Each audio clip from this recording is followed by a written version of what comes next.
Welcome everyone to class 9th English class. Today in this video we are going to cover the rest part of chapter 4, page number 48. I am starting from the 10th para.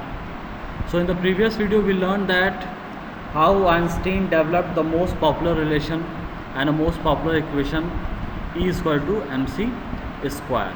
Now moving ahead of this chapter. So let's get started. While Einstein was solving the most difficult problems in physics, his private life was unraveling.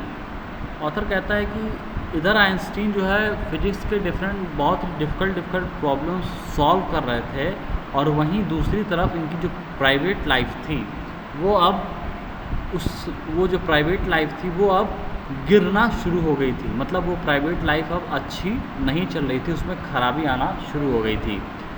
Albert had wanted to marry Mileva right after finishing his studies, but his mother was against it. Albert की चाहत थी कि वो मिलिवा से शादी कर लें अपनी पढ़ाई को ख़त्म करने के तुरंत बाद, लेकिन उनकी माँ जो है इसके पक्ष में नहीं थी, इसके अगेंस्ट वो खड़ी थी. She thought Mileva, who was 3 years older than her son, was too old for him. और उसका जो मेन रीज़न था उनका कि वो शादी से क्यों एग्री नहीं कर रही थी वो ये था कि मिलिवा जो है वो आइंस्टीन से 3 साल बड़ी थी, और उनकी माँ को लगता था कि ये 3 साल का जो गैप है उनके बेटे के लिए बहुत ज़्यादा है. She was also bothered by Mileva's intelligence, और उसके साथ साथ मिलिवास की जो एक अच्छी इंटेलिजेंस थी उससे भी वो चिंतित थी. She is a book like, वो कहती थी कि वो भी तुम्हारी तरह एक पूरी किताब है, इतनी ज़्यादा वो इंटेलिजेंट उनको लगती थी, और इंटेलिजेंट खैर थी भी. Einstein put the wedding of, तो अपनी माँ की वजह से आइंस्टीन ने उस वेडिंग को कुछ दिन के लिए आगे बढ़ा दिया. The pair finally married in January 1903 and had 2 sons. लेकिन फाइनली आइंस्टीन और मिलिवा जनवरी 1903 में ये लोग मैरी करते हैं और इनसे 2 बच्चे भी होते हैं. But a few year later the marriage faltered, लेकिन कुछ साल बाद आगे वो मैरिज जो है वो बहुत ही कमज़ोर होने लगती है, उसमें रिलेशन जो है वो अच्छा नहीं रह जाता है. Mileva meanwhile was losing her intellectual ambition and becoming an unhappy housewife, और उधर मिलिवा को लगता था कि शादी करने के बाद वो अपनी बौद्धिक महत्वाकांक्षा जो है उसको वो खो रही थी, और वो अब एक नाखुश हाउसवाइफ की तरह अपनी ज़िंदगी गुजार रही थी. After years of constant fighting the couple finally divorced in 1919, और लगातार कुछ साल तक लड़ने के बाद वो कपल जो थे वो फाइनली उन लोग का 1919 में डिवोर्स हो जाता है. Einstein married his cousin Elsa the same year, और उसके बाद आइंस्टीन ने अपनी कज़न के साथ जिसका नाम था एल्सा, उसी साल उन्होंने शादी भी कर ली डाइवोर्स के बाद. Einstein's new personal chapter coincided with his rise toward fame. In 1915, he had published his journal Theory of Relativity, which provided a new interpretation of gravity.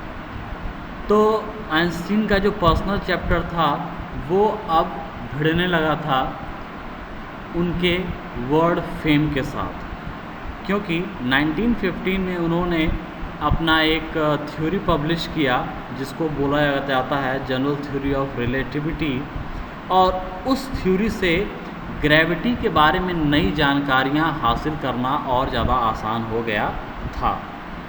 N eclipse of the sun in 1919 brought proof that it was accurate, और एक सन का Eclipse जब 1919 में आया था, उस Eclipse के द्वारा ये प्रूव हो गया था कि उनकी जो थ्योरी ऑफ रिलेटिविटी है वो एकदम एक्यूरेट थी.